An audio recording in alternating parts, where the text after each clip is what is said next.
शाळेतल्या आठवणींपैकी एक महत्त्वाची आठवण म्हणजे कुणाच्या तरी स्मरणाप्रित्यर्थ भाषण केलं जायचं, म्हणजे जयंती असेल किंवा पुण्यतिथी। आणि त्यात दोन प्रकारची लोक असायचीच, एक म्हणजे अतिउत्साही कलाकार आणि एक असायचे मित्राच्या किंवा मैत्रिणीच्या मागे घाबरून लपणारे। आणि बरोबर त्या घाबरून लपणाऱ्यांचीच नावं शिक्षकांच्या लिस्टमध्ये असायची। तर आपल्या सर्वांना तोंडपाठ असणाऱ्या एका भाषणाची आज उजळणी करूया। आदरणीय शिक्षक वर्ग, मुख्याध्यापक आणि माझ्या बंधू भगिनींनो, आज मी तुम्हाला लोकमान्य टिळकांबद्दल माहिती सांगणार आहे। लोकमान्य टिळकांचे पूर्ण नाव होते लोकमान्य बाळ गंगाधर टिळक। त्यांचा जन्म 23 जुलै 1856 रोजी रत्नागिरी जिल्ह्यातील चिखली या गावी झाला। सर्वजण लाडाने त्यांना बाळ म्हणत। लहानपणापासून टिळक खूप हुशार होते। गणित हा त्यांचा आवडीचा विषय होता।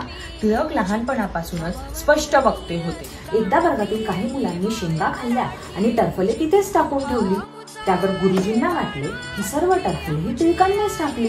त्यामुळे गुरुजींनी टिळकांना सर्व टरफले उचलण्याची शिक्षा दिली। टिळकांनी गुरुजींना निक्षून सांगितले, मी शेंगा खाल्ल्या नाहीत, मी टरफले उचलणार नाही, असे हे टिळक नेहमी खरं बोलायचे। लहानपणापासूनच त्यांना व्यायामाची आणि खेळाची खूप आवड होती।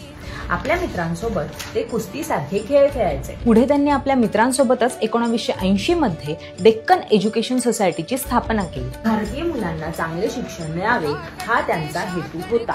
इंग्रजांच्या अन्यायाविरुद्ध भारताच्या स्वातंत्र्य लढ्यात टिळकांनी उडी घेतली। होम रूल चळवळीची स्थापनाही टिळकांनीच केली। टिळकांनी केसरी व मराठा ही वृत्तपत्रे चालू केली। त्यातून त्यांनी इंग्रजांना चांगलेच धारेवर धरले। त्यामुळेच टिळकांना भारतीय असंतोषाचे जनक असेही म्हणतात। सार्वजनिक उत्सवामुळे लोक एकत्र येतात, लोकांमध्ये आपुलकी वाढते। याच हेतूने टिळकांनी सार्वजनिक गणेशोत्सव आणि शिवजयंती उत्सव सुरू केले। टिळकांनी इंग्रजांना ठणकावून सांगितले, स्वराज्य हा माझा जन्मसिद्ध हक्क आहे आणि तो मी मिळवणारच। अशा या महान नेत्याला माझे शतशः नमन। टिळकांचं हे भाषण लक्षात असेल आणि टिळक लक्षात असतील तर आणखी कशाची नव्याने आठवण करून देण्याची गरज पडणार नाही। बाकी आपण सुज्ञ आहोत। ही माय मराठी अमुची, ही माय भूमी, जन्मभूमी, कर्मभूमी अमुची, महावंदनीय ती प्राणप्रिय ही माय मराठी अमुची।